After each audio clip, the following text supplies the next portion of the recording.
Bonjour et bienvenue à vous, chers amis passionnés d'intelligence artificielle qui rêvent parfois de moutons électriques. Votre hôte, Jean-François Sénéchal, professeur d'éthique à l'Université Laval, passionné d'éthique et d'intelligence artificielle, de tout cela.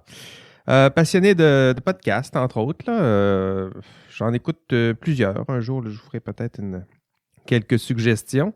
Mais sinon, ben là, je suis rendu à 2 podcasts. Là. J'en produis un dans le cadre de mon cours et le second, ben, vous le connaissez bien, c'est le podcast IA Café. D'ailleurs, je me permets de vous, de vous annoncer, mais là, c'est sûr que vous le savez, là, mais pour nous autres, c'est la semaine dernière, donc le 29 octobre, que c'était le lancement officiel de notre podcast IA Café. Donc, vous l'avez compris, là, on n'est pas exactement en phase avec la publication, le moment de publication puis le moment de production n'est pas exactement le même. On avait mis en banque là, une dizaine, sinon on était quasiment rendu à 12 enregistrements là, au moment où on a publié notre premier. Histoire de nous donner là, un petit coussin parce que des fois il y a des retards, puis des fois on n'est pas capable de produire au bon moment parce qu'on a des horaires évidemment bien occupés. Donc, ce sera notre rythme de production. Donc, la semaine dernière, nous avons officiellement publié notre podcast IA Café. J'espère qu'au moment où vous allez écouter cet épisode, que ça répond bien pour vous, ça répond à vos besoins, puis que vous aimez ça. Ce matin, justement, là, je réécoutais la discussion qu'on avait eue, là, c'était l'épisode 3, puis je m'amusais bien. C'est-à-dire, je me suis dit, si je ne suis pas capable de réécouter ce qu'on produit, tu sais, là, faut que ça soit bon. Puis effectivement, là, c'était intéressant de voir au début, puis on voit qu'on progresse. On voit aussi qu'il y a des thèmes là, qui viennent, qui reviennent, qui vont revenir d'ailleurs dans nos prochains enregistrements. Mais c'est ça, c'est une expertise qui est en construction, la nôtre. J'espère que vous aimez. Donc, depuis 29 octobre, je publie. Le rythme, c'est 1 fois ou 2 semaines. Ça se peut que ça soit 3 semaines, là, on verra. J'espère que vous aimez le contenu. Aujourd'hui, mes collaborateurs sont les mêmes depuis quelques enregistrements. La première, elle est là et elle rêve secrètement de donner un coup de pied à un robot. Ève Gaumont est avec nous. Ça va bien, Ève? Merci, et toi? Tu comprends-tu à quoi je renvoie? Là, c'est quoi? C'est cette semaine, tu m'as partagé un article où c'est un article du MIT où le titre c'était Is it okay to kick a robot? Donc, puis finalement, c'est-tu correct de donner un coup de pied à un robot? T'as-tu lu? En fait, c'est ça. J'écoutais justement en préparation avant de t'envoyer ça, j'écoutais un podcast, puis elle disait, bon, elle, c'est une juriste de formation, puis elle dit, comme tout bon juriste, la réponse que je vais vous sortir, c'est ça dépend. Il y a des situations oui ou situations non, mais c'est un titre un peu accrocheur qu'elle utilise en fait dans un article pour enfants qui vulgarise ses recherches. Puis elle, ce qu'elle fait, c'est qu'elle travaille sur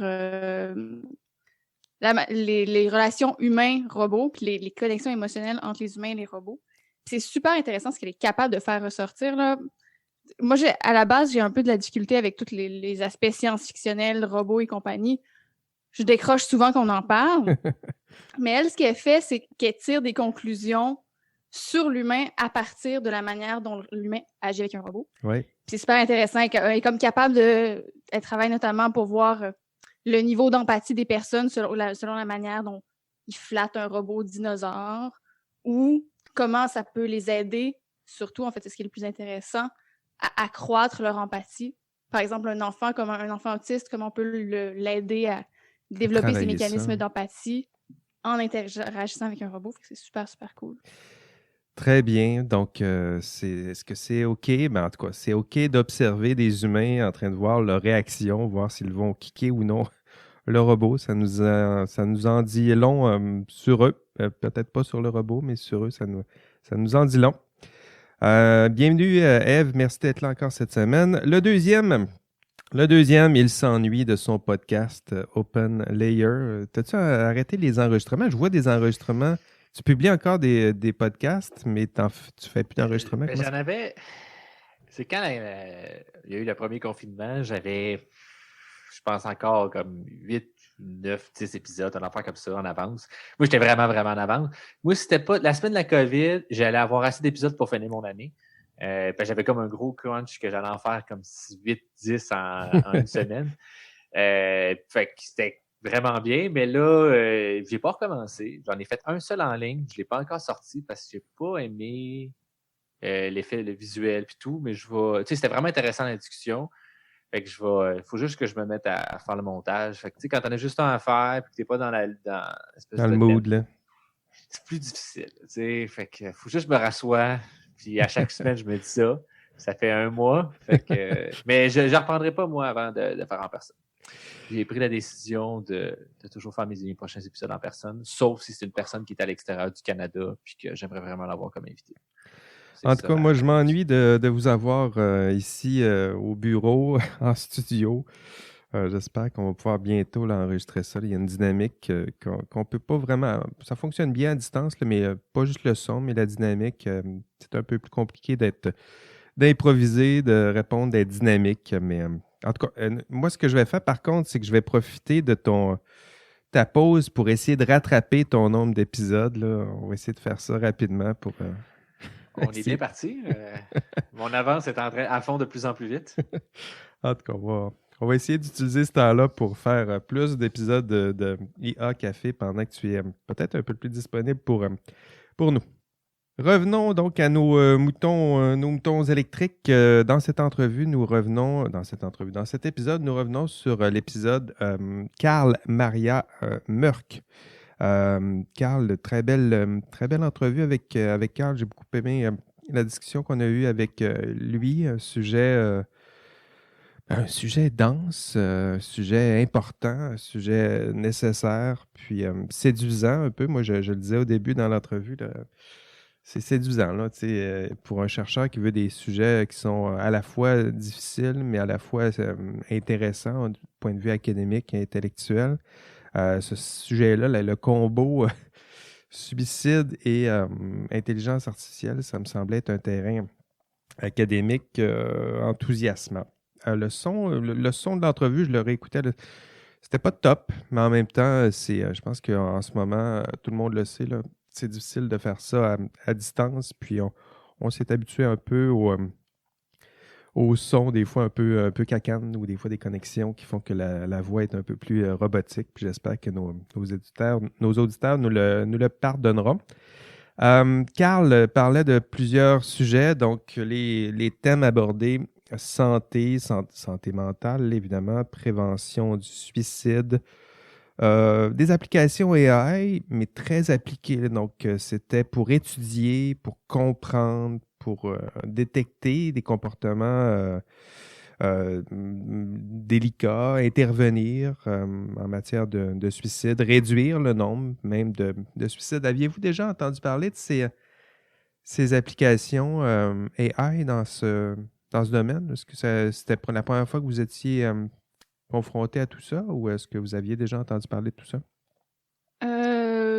Moi, je viens d'une famille de psychologues, là, donc j'ai comme je suis tombée dans la marmite quand j'étais jeune. Fait que c'est comme tout le temps quelque chose auquel je me suis un peu intéressée. Fait que j'avais déjà entendu un peu parler de ce genre de trucs-là. Notamment, le premier chatbot, c'est un chatbot qui se voulait, genre dans les années 60, je ne me rappelle pas exactement, mais qui se voulait un peu psychiatrique. Ah oui? C'était très, très, très rudimentaire, mais depuis, il y avait des trucs plus intéressants qui s'étaient faits.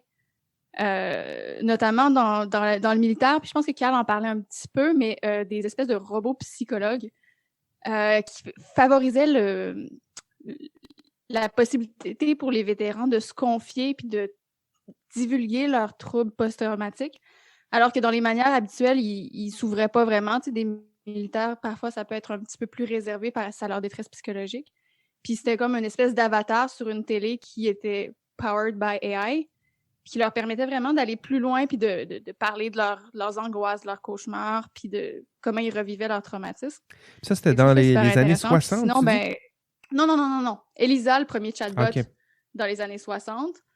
Se construisant là-dessus, ils ont construit, je dirais 2010, entre 2010 et 2020, un robot psychologue, Ellie, je crois, qui, ça, tu sais, vraiment, c'est de la vraie intelligence artificielle là, qui reconnaît quel type de confession là, on lui fait, puis qui apprend à faire des mécanismes de transfert et compagnie. Là, tu sais, plutôt intéressant. Puis sinon, truc de suicide, Facebook aussi, qu'on aura certainement l'opportunité de parler, mais parce que ça a été le cœur de la discussion avec Carl, mais qui en 2018 avait comme fait ils envoyaient le monde, ils envoyaient les policiers. Là, quand ils détectaient des trucs sur Facebook, ils envoyaient les policiers pour empêcher des suicides. Fait que, ça avait beaucoup de bruit quelques temps. Ben oui. Je suis allé valider, c'est bien Ellie. Puis c'est des années 2015 à peu près là, que ça a été fait. Là. Puis c'est effectivement pour les US Army Soldiers pour parler de PTSD. Puis toi, David, techniquement, t'avais-tu entendu parler de ce genre d'application-là? Tu vois-tu des potentialités? Tu vois-tu J'avais surtout attendu, c'était à peu près ça là, des années 2015 aussi, quand il y avait eu l'histoire avec Facebook justement sur la détection de messages de suicide. Puis est-ce qu'il y a une action qui doit être prise par Facebook par rapport à ça? Puis pas plus que ça, mais mes travaux de recherche portent moins sur tout ce qui est santé, mais c'est à peu près ce que j'avais été confronté. Mais suite aux discussions, je suis allé faire un petit peu de recherche, puis j'ai trouvé plein de choses intéressantes quand même qu'on pourra parler plus tard. OK, c'est bien. Je vais te relancer un peu plus tard. Il y a les exemples d'applications, il y en avait plusieurs. Là. Je me permets quand même de résumer un peu ce qui a été dit. Donc, pour Carl, il a mentionné des IA pour analyser les comportements humains, donc qui accompagnent, là, c'est revenu souvent, qui accompagnent les intervenants. C'est plus de l'ordre du soutien et de l'accompagnement. Des IA qui peuvent nous aider à détecter des comportements à risque, des données pour mieux prédire des comportements, pour intervenir. Évidemment, il y avait l'exemple de Facebook qui tente d'identifier des indices de comportements suicidaires, parfois à l'insu même des utilisateurs. Facebook qui évalue le nombre de messages positifs, négatifs, qui influence donc l'effet sur l'humeur. Ça, c'était intéressant aussi. Là. Comment le nombre, je sais pas, c'était pas une si grande surprise que ça, là, mais le fait qu'on reçoive à ce point-là des messages négatifs, ça se peut que ça affecte notre humeur. On est dans les élections américaines en ce moment, là, on le sent un peu. Autre exemple, Google et Twitter qui utilisaient des outils de modération automatisés pour signaler là aussi des comportements à risque. Il nous a parlé du projet Durkheim, de la DARPA aussi.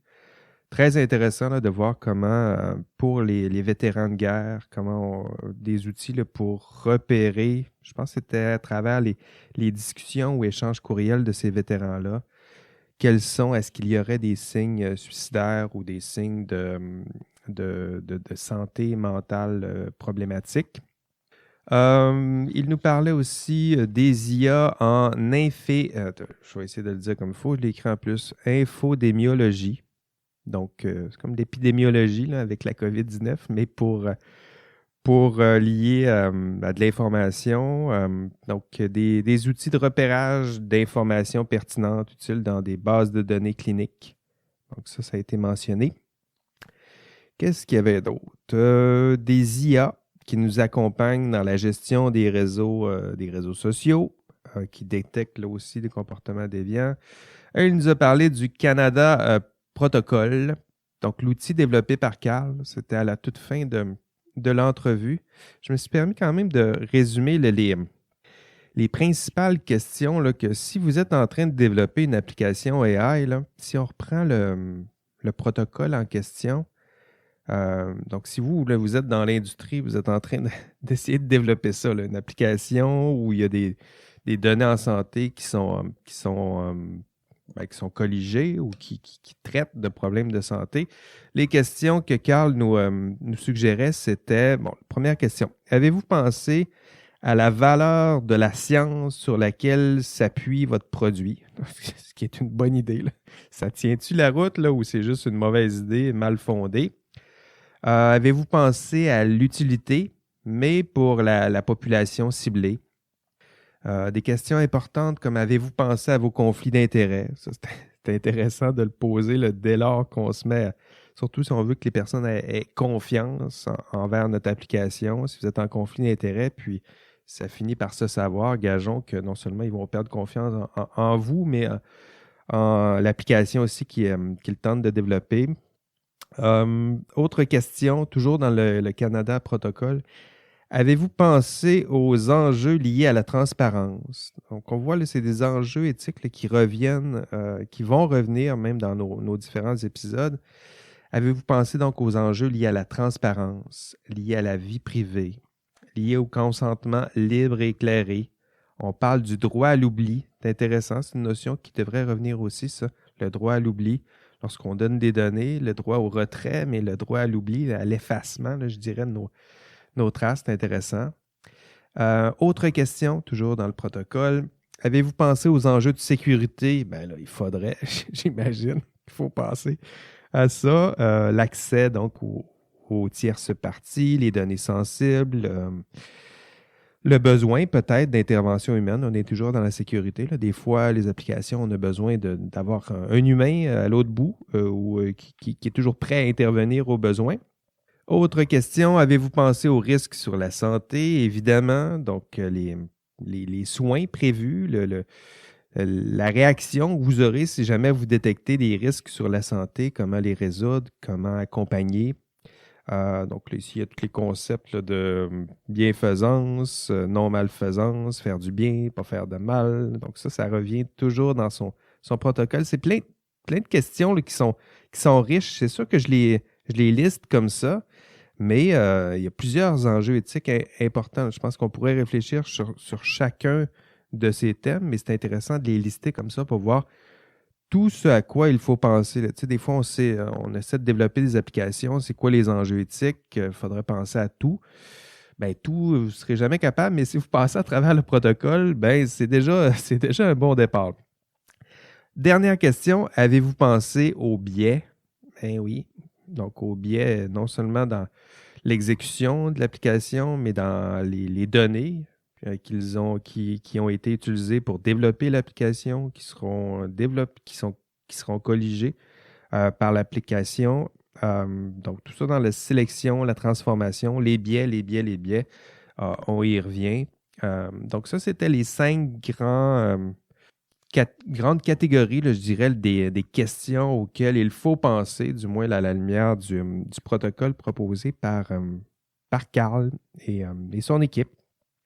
Vous, dans l'entrevue avec Carl, là, je liste des choses, je fais le résumé. C'est quoi qui a attiré le plus votre attention dans ce que Carl les thèmes qui ont été abordés? Tout était tellement intéressant. Moi, il y a un truc que j'ai bien aimé, c'est quand il parlait du fait qu'on essayait souvent de trouver, qu'actuellement, essayait de trouver les chercheurs essaient de trouver des modèles de prévention du suicide qui est un peu universel, qui s'appliquait à tous. Puis, avec les Facebook de ce monde qui discutent de modération de contenu, puis qui essaient d'appliquer des règles partout les mêmes. Moi, c'est quelque chose qui m'intéresse beaucoup, les particularités nationales, les particularités, comment chacun des États ou chacune des populations, chacun des groupes peuvent avoir leurs propres caractéristiques. Puis, par exemple, quelqu'un qui parle fort, est-ce que ça veut dire qu'il y a un trouble de personnalité limite? Ben, peut-être que c'est pas la même chose au Canada qu'ailleurs. Ouais, ça, je trouvais vrai. que c'est un élément intéressant. Puis ça se reproduit. Ça se reproduit aussi dans le contexte du suicide. Là. Qu'est-ce que l'expression d'une détresse, qu'est-ce que ça veut dire ici? Qu'est-ce que ça veut dire ailleurs? Ça, je trouvais ça plutôt Oui, cool. je pense qu'il résitait à l'idée que d'appliquer peut-être des techniques puis des solutions qui fonctionnent à très petite échelle dans une société particulière. Ici, au Québec, qu'est-ce qui fonctionne? Mais là, de prendre ça et d'appliquer ça à très large échelle, disons, sur des réseaux sociaux, en présumant que notre façon de détecter les comportements qui peuvent être à risque ici au Québec, bien, ça pourrait s'appliquer à l'entièreté du monde, peu importe la culture, peu importe la société. Ben là, c'est ça, appliquer ils trouvaient ça peut-être risqué, sinon imprudent, là, de tenter d'appliquer des constats peut-être démontrés à petite échelle, mais à cette large échelle-là, il y avait un risque. Toi, David, qu'est-ce qui a attiré ton attention? Ouais, je continue un petit peu sur le même point. Puis finalement, on parle ici, c'est un problème de généralisation du problème. Donc, on essaie d'observer des cas très spécifiques, puis de généraliser pour l'ensemble du monde, puis de voir, on fait des données des États-Unis, puis on a des modèles qui sont bons pour la Chine, puis etc. partout. Donc, ça amène quand même des problèmes. Souvent, dans ce type d'approche-là, on va avoir des métriques, donc une espèce de façon de calculer les erreurs, puis de s'évaluer pour dire notre modèle est bon comme ça. Puis, je vais ramener un petit peu à ceux qui ont fait un peu des statistiques. Qu'est-ce qui est très dangereux dans ce cas-là, à un sens, c'est de ne pas détecter un positif. Fait qu'on dit quelque chose qui est négatif, alors qu'il devrait être positif, donc c'est un faux négatif. Puis, Facebook, entre autres, c'est ça que je l'ai beaucoup parlé. Il y a un article en 2015, ils ont lancé ce programme-là. Puis, ils ont mis en place un système qui permet de détecter. Fait que c'est sensiblement un sentiment analysis qu'on appelle. C'est suite à des messages ou à du contenu que je propose, on essaie de déterminer c'est quoi mon sentiment par rapport à une position. Puis là, c'est un peu mes émotions ici qu'on tente d'avoir. Sentiment par rapport à ma vie, peut-être qu'on pourrait dire. Puis, un point qui est ressorti, il y a une étude finalement qui a étudié ça parce que c'est fait très dans un vase clos. C'est une compagnie privée en bourse qui a des intérêts commerciaux qui décide de prendre finalement un espèce de projet de société, de pouvoir avoir un impact sur la vie des gens, puis de faire ça très fermé, là, on fait ça à l'interne. Puis, il n'y a pas vraiment eu de nouvelles de ça. Ils ont annoncé ça en 2015, puis en 2017-2018, fin 2018, il y a des chercheurs qui ont commencé à s'intéresser à ça. Puis, il y aurait 3500 cas où est-ce que Facebook a appelé les autorités locales pour dire qu'il y a quelqu'un qu'on pense qui fait une atteinte à sa vie. 3500 au total? 3500 cas, du moins qui ont été recensés. Là, ici, en 2018, dans cette étude-là, 3500 cas qui ont été faits. Là, ils ont cherry-pick quelques-uns, puis ils donnent des exemples. Sur 4 cas qu'ils ont étudiés, il y en a un que ils ont réussi à sauver la personne. C'était un live stream de son suicide. Fait que, sans dire que c'était facile, on peut dire que c'est un cas assez facile. Tu fais un live stream, puis les symptômes sont assez là. Il y en a 2 qui sont arrivés trop tard, malheureusement pour ces personnes-là.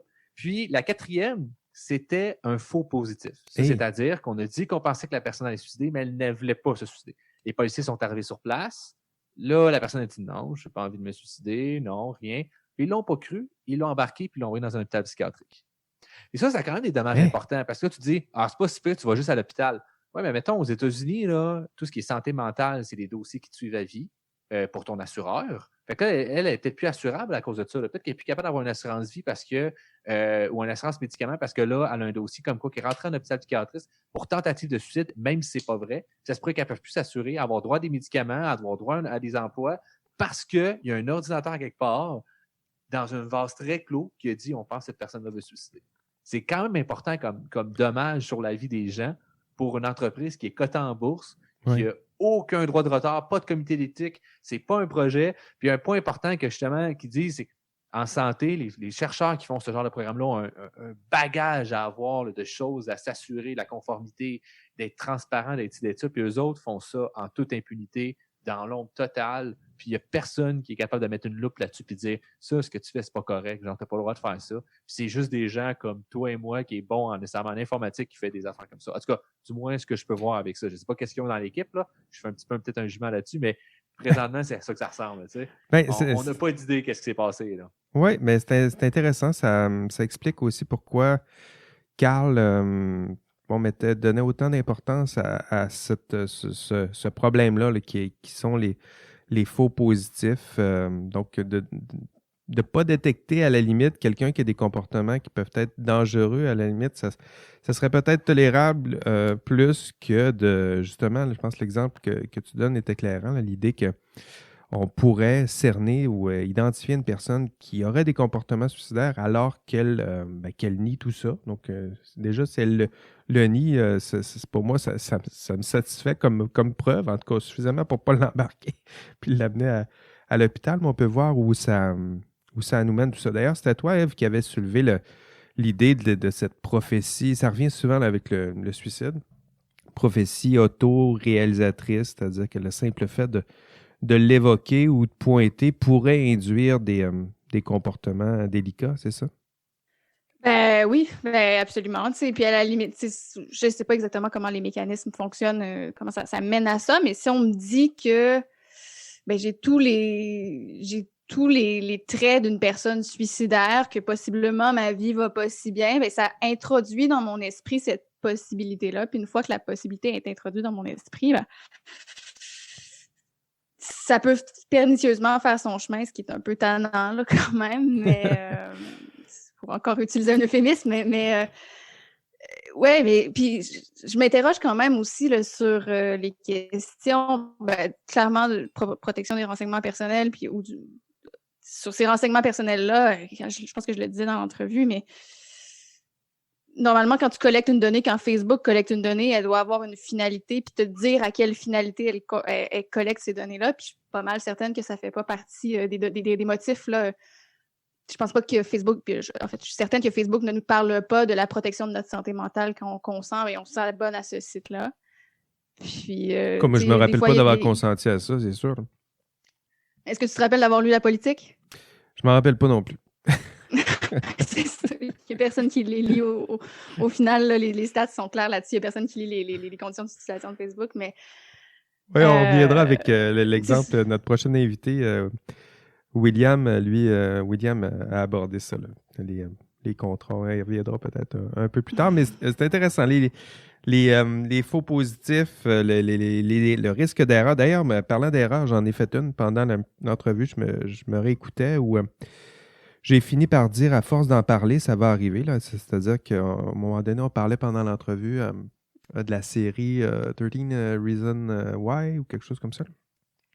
En disant, puis je disais, à force de parler de suicide, ça peut peut-être engendrer des comportements suicidaires. J'ai résumé en disant, à force d'en parler, on va générer des suicides. Puis à cela, il m'a répondu, non, c'est pas exactement ça. Puis je pense que c'est bien de refaire cette nuance-là, là, c'est-à-dire que, puis je suis allé voir sur le Service canadien de prévention du suicide où c'est clairement expliqué, là, puis bien mentionné d'ailleurs, que parler du suicide n'engendre pas de suicide. Hein? Donc, c'est aussi clair que ça. Ce que Carl expliquait, c'était l'effet plutôt Werther, je ne sais pas avec quel accent qu'il faut que je le dise, l'accent de Saguenay ou l'accent anglais. Il disait que c'était en 1982, donc un sociologue qui étudiait le nombre de suicides suivant l'apparition dans les médias d'un cas de suicide.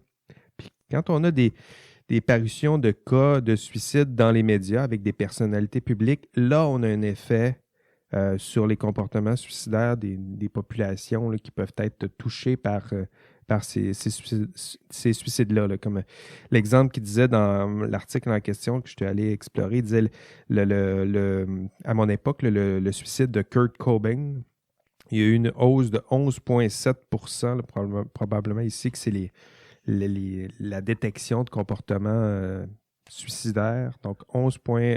Donc, il y a un effet là, significatif, mais pas lorsqu'on en parle. Lorsqu'on fait de la sensibilisation, il n'y a pas d'effet, mais c'est plutôt lorsqu'il y a des comportements suicidaires, lorsqu'on se met à décrire comment le suicide a été commis à ce moment-là. Il y a tout à coup des tendances de façon, de méthodes suicidaires là, qui peuvent tout à coup prendre une sorte d'être de plus en plus populaire, et curieusement et absurdement populaire.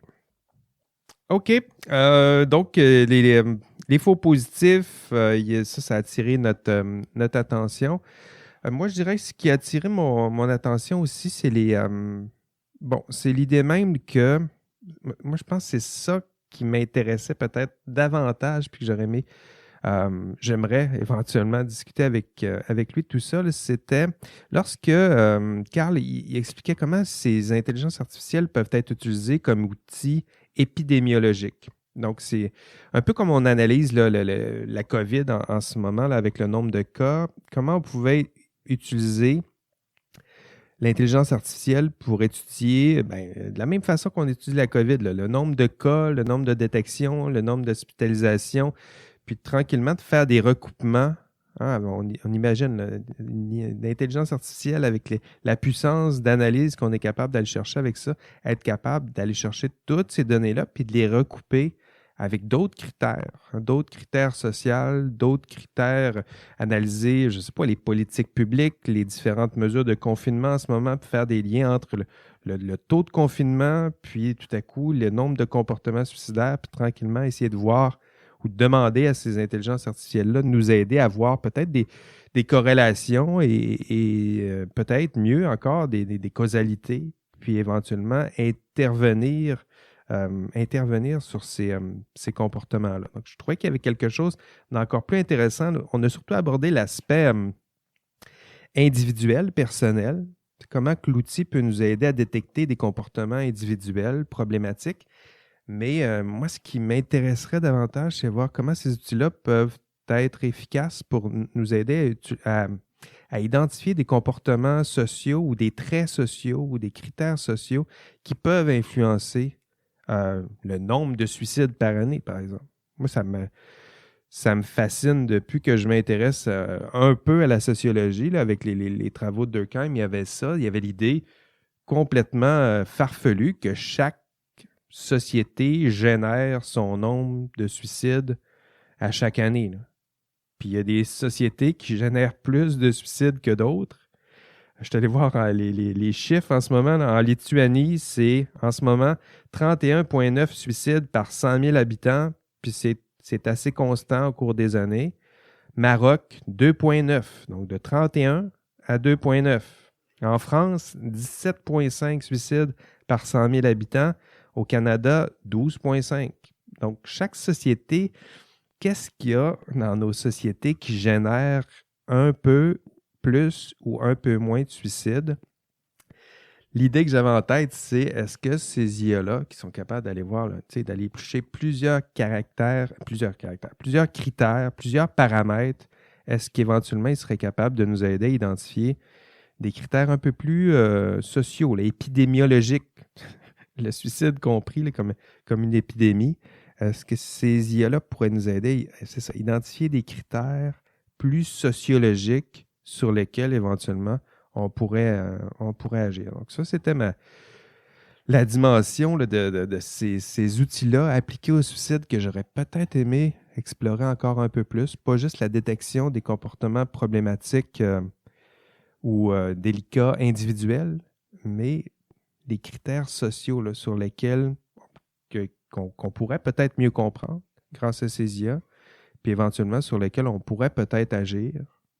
Donc, c'était la partie qui a attiré mon attention pendant l'entrevue, mais je dirais que c'est le côté quand je repartais à la maison, quand je marchais, là, c'était ce bout-là là, du questionnement que je n'avais pas assez exploré, puis qui me turlupinait, qui me spinait un peu en tête. Vous, est-ce qu'il y avait d'autres choses qui avaient attiré votre attention pendant l'entrevue? Ben, pour continuer un peu sur ce que tu dis, effectivement, c'est vrai que, tu sais, parce que actuellement, on voit beaucoup l'IA, on appelle en supervisé, donc on a un objectif à atteindre, puis on entraîne un modèle pour atteindre cet objectif-là, c'est-à-dire, par exemple, une étiquette A, B, C ou D ou des choses comme ça. C'est beaucoup qu'est-ce qui est très utilisé couramment sur le marché parce que c'est facilement atteignable, entre guillemets, puis c'est ça les premières avancées qu'il y a eu. Puis là, ce que tu parles plus, c'est beaucoup plus quelque chose qui est trouve-moi des patterns, analyse-moi des trucs, mais genre, je ne sais pas qu'est-ce que tu dois chercher, mais tu dois chercher quelque chose qui est plus non supervisé qu'on appelle.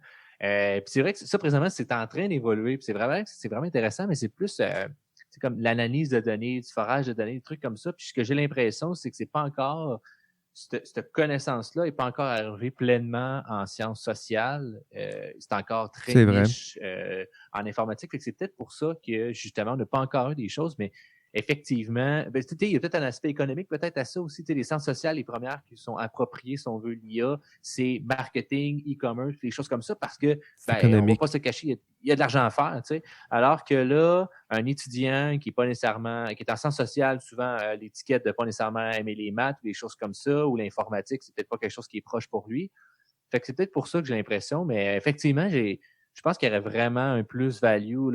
C'est là que le multidisciplinaire serait intéressant de dire hey, on va prendre ce que vous faites en informatique, amène-moi un chercheur, puis on va faire du forage de données, puis on va chercher, on ne sait pas qu'est-ce qu'on cherche, mais on veut chercher des comportements, on veut faire sortir des choses. On va peut-être trouver des liens entre différents critères, je ne sais pas, la présence de telle politique publique qui revient toujours, ou tel filet social qui est toujours là dans telle société qui tout à coup influence à la hausse, à la baisse les comportements suicidaires. Donc, c'était l'aspect, la dimension sociologique là, de tout ça là, qui a plus attiré mon attention. Ève, tu avais quelque chose à ajouter ou non? Oui, ben, je rebondirais là-dessus. Je trouve ça super intéressant intellectuellement parlant, mais je vais arriver un peu comme un casseuse de party peut-être. Vas-y. Mais est-ce qu'on n'est pas un peu dans l'ordre du technosolutionnisme, tu sais, dans le sens où le problème, le suicide, c'est un problème qui est grave, on va, avec des outils technologiques, essayer d'y répondre. Par exemple, si on regarde les communautés autochtones dans le Grand Nord, au Canada, tu sais, c'est une des sociétés qui serait plus proche de la Lituanie, là. Il y a des taux importants de suicide, puis j'ai l'impression qu'on a quand même une bonne idée de certains des facteurs qui militent à ça. Puis c'est quand on vient à agir que c'est peut-être moins facile de le faire, puis d'investir les budgets d'action de prévention du suicide sur un algorithme plutôt que sur des mesures claires, tu sais, enforceable tout de suite. J'ai un petit dilemme, là. Ah oui. Je sais pas qu'est-ce que vous en pensez, là. Oui, je pense que tu as raison là-dessus. C'est bien de le rappeler. Là. C'est-à-dire quand tu as un psy qui fait de l'urgence, là, puis un algo à développer pour voir s'il n'y a pas des petits critères qui se cachent un peu partout, je suis d'accord avec toi. Là. Faudrait être sûr d'avoir les bonnes priorités. Là. Mais tu sais, dans ce cas-là, c'est peut-être pour ramener l'addiction encore, c'est peut-être pas la bonne personne qu'on sait. Ici, on parle beaucoup de cibler l'individu, mais peut-être qu'on pourrait cibler le professionnel, lui donner des meilleurs outils pour intervenir dans telle situation. Par exemple, justement, avec des comités des Premières Nations, peut-être que tu ne parles pas bien son langage. Fait que peut-être qu'on pourrait te supporter avec un modèle qui pourrait te traduire ce qui est dit ou de merger plusieurs informations. Mais effectivement, c'est vrai qu'on cible souvent l'individu où on pointe du doigt avec une solution techno, alors que peut-être qu'on pourrait juste peut-être rediriger le problème vers ailleurs puis se dire c'est peut-être pas nécessaire, là, c'est juste du flafla qu'on lance dans les airs puis qu'on dépense d'argent pour faire cool. C'est un effet wow. C'est bien de nous le rappeler, le technosolutionnisme, là, c'est sûr que là, on est sur AI puis on pourrait donner l'impression que l'AI va résoudre tous les problèmes de la Terre, y compris le suicide. Puis je pense que tu as raison de nous le rappeler. Là, c'est intellectuellement, c'est intéressant, mais c'est peut-être pas l'outil le plus pertinent, du moins pour l'instant. Nous autres, ce qu'on dit, le technosolutionnisme, là, c'est l'idée que pour quelqu'un là, qui a juste un marteau, là, tout a l'air d'un clou. Hein? T'es comme outil, là, quand ton seul outil, c'est un marteau. Là. Fait que c'est ça. Pour l'instant, là, on a comme seul outil exploré, c'est l'IA. Puis on a l'impression que tout est des clous, là, qu'on pourrait résoudre ces problèmes-là avec l'intelligence artificielle. Mais c'est bien de nous le rappeler. Là, il y a peut-être d'autres méthodes en ce moment beaucoup plus efficaces que tout ça là, pour résoudre les problèmes du monde. Ça me fait penser, je continue à bondir là-dessus, que quand il y a eu la fin de la Deuxième Guerre mondiale, on a beaucoup cru à l'instauration d'institutions internationales comme le Fonds monétaire international, l'ONU, pour résoudre tous les problèmes que l'humain avait. On avait vraiment donné une grosse confiance entre la micro et la macroéconomie pour se dire qu'il n'y aura plus de crise économique, on va mettre quelque chose en place. Keynes est arrivé des idées incroyables. Je sais pas, 60, 70 ans plus tard, j'ai pas l'impression que ça s'est concrétisé. J'ai l'impression que quelque part, l'humain corrompt un peu ses propres idées, ou je sais pas si c'est l'humain ou il y a quelqu'un quelque part qui corrompt ces idées-là puis qui l'utilise à son bénéfice. Fait que j'ai peur que l'IA soit the next thing, genre, ou un autre niveau de truc qui pourrait arriver à un point de dire hey, on a plein d'outils puissants puis qu'on fasse des débordements. Fait que je suis content au moins de voir qu'il y a beaucoup de gens qui réfléchissent à puis qu'on peut se prendre notre expérience historique, puis qu'on ne se retrouve pas dans le même pattern, parce que ça serait plate d'arriver avec une pire situation qu'est-ce qu'on avait avant, alors qu'on se disait que ça allait sauver tout. Ça allait sauver tout. S'enlever de la tête, ça ne sauvera pas tout. Ça ne va pas tout sauver. Mais j'aime bien l'idée de Ève, là, peut-être que ça nous aidera à conclure tout ça, là, l'humilité technologique, là, nous rappeler que même si là, on est en... Puis là, faut pas verser non plus là, dans l'enthousiasme un peu niais là, qui associe des fois l'intelligence artificielle, là, qu'on va résoudre tous les problèmes du monde avec ça.